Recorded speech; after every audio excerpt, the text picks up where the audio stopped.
నమస్తే సార్. నమస్తే. Sir diabetic ఉన్న వాళ్ళు బీట్రూట్ తినొచ్చు అంటారా?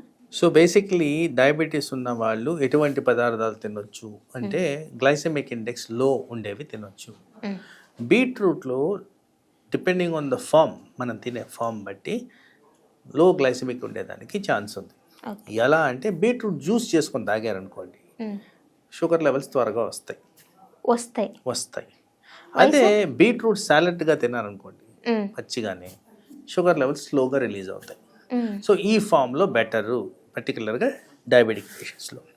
అయితే బీట్రూట్లో ఉన్న అడ్వాంటేజెస్ పర్టికులర్గా ఇట్లాంటి డయాబెటిక్ పేషెంట్స్లో కాన్స్టెంట్గా షుగర్ లెవెల్స్ హై ఉన్నందువల్ల కణాల్లో ఇంజురీ అనేది జరుగుతూ ఉంటుంది. దీన్నే మేము ఫ్రీ రాడికల్ ఇంజురీ అంటాం. అలాంటివి అణిచివేతకు గురి చేసేదానికి తత్వం ఉన్నది బీట్రూట్. దీంట్లో యాంటీ ఆక్సిడెంట్ ప్రాపర్టీస్ ఉన్న తత్వాలు బీట్రూట్లో ఉంటాయి. సో బీట్రూట్ తీసుకున్నప్పుడు ఆ విధంగా అడ్వాంటేజ్ వచ్చేదానికి ఛాన్స్ ఉంది. తర్వాత ఈ డయాబెటిక్స్ పేషెంట్స్లో బీట్రూట్ వల్ల త్వరగా ఆకలి వేయదు. ఎందుకంటే జీర్ణం కావడానికి కాస్త టైం పడుతుంది కాబట్టి కడుపు నిండుగా ఉండడం అనేది సహజంగా జరుగుద్ది. తర్వాత మోస్ట్ ఆఫ్ ద బీట్రూట్లో ఐరన్ శాతం ఎక్కువ ఉంటుంది. ఐరన్ శాతం వల్ల మనకి బెనిఫిషియల్ ఎఫెక్ట్స్ అందరికీ తెలిసినవే. రక్త కణాలు బాగా ఫామ్ అవ్వడం, ఎనర్జీ లెవెల్స్ బెటర్గా ఉండడం, రక్తహీనతకు గురి కాకుండా ఉండడం, ఇలాంటివన్నీ కూడా హెల్ప్ఫుల్ కండిషన్స్. తర్వాత బీట్రూట్లో రిచ్ అమౌంట్ ఆఫ్ ఫైబర్ ఉంటుంది. ఈ ఫైబర్ మూలాన ఏమవుతుందంటే చాలా మటుకు నేను చూస్తున్న కండిషన్స్లో మలబద్ధకం అనేది ఎక్కువగా గమనిస్తూ ఉంటాం. సో మలబద్ధకానికి కూడా రిలీఫ్ ఇచ్చే విధంగా మనకి బీట్రూట్ పనికొస్తుంది.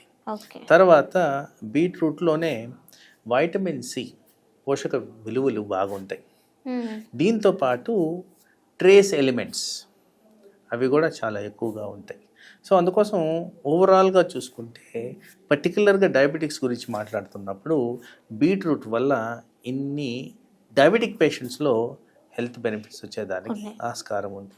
కానీ ఇక్కడ మనం గమనించుకోవాల్సింది ఏంటంటే బీట్రూట్ని సపరేట్గా చూస్తే ఇలాంటి బెనిఫిట్స్, మరి బీట్రూట్తో కంబైన్ చేసి జ్యూస్ చేసుకోవడం అలా ఇలా చేసుకుంటే ఆ బెనిఫిషియల్ ఎఫెక్ట్స్ తగ్గిపోవడం. అండ్ చాలా మటుకు నేను క్లినికల్ ప్రాక్టీస్లో గమనించింది ఏంటంటే బీట్రూట్ ఒకటిగా కాకుండా బీట్రూట్, క్యారెట్, ఖర్జూరం ఇవన్నీ మిక్స్ చేసి తీసుకోవడం, పర్టికులర్గా జ్యూస్ ఫార్మేషన్లో ఒక స్మూదీ తయారు చేసుకుని తాగడం అనేది నేను ప్రాక్టీస్లో గమనించాను. అలా కాకుండా నేను చెప్పిన విధంగా మనం బీట్రూట్ని కానీ సపరేట్గా తీసుకొని తింటే మంచిది. తర్వాత ముఖ్యమైనది ఏంటంటే నేను చెప్పాను బాగానే ఉంది, కానీ ఎవ్రీ పేషెంట్కి ఇండివిజువలైజ్డ్గా వాళ్ళకి కస్టమైజ్డ్ ఫుడ్ అనేది ఉంటుంది. ప్రతి ఒక్కరికి ఇది జీర్ణం అవ్వద్దనేది, ప్రతి ఒక్కరికి ఇది సూట్ అవ్వద్దనేది అది వాళ్ళ డైటీషియన్ కానీ, న్యూట్రిషనిస్ట్ కానీ, డాక్టర్ కానీ సజెస్ట్ చేసినప్పుడు తీసుకోవడం కరెక్ట్. తర్వాత ఎంత మోతాదుల్లో తీసుకోవాలో కూడా మీకున్న కండిషన్స్ బట్టి డిసైడ్ చేయడం జరుగుద్ది. కాబట్టి అది ప్రాపర్గా అసెస్మెంట్ చేసుకొని తీసుకుంటే బీట్రూట్ వల్ల వచ్చే హెల్త్ బెనిఫిట్స్ చాలా ఉన్నాయి, పర్టికులర్గా ఈ diabetic patients. Okay sir, thank you.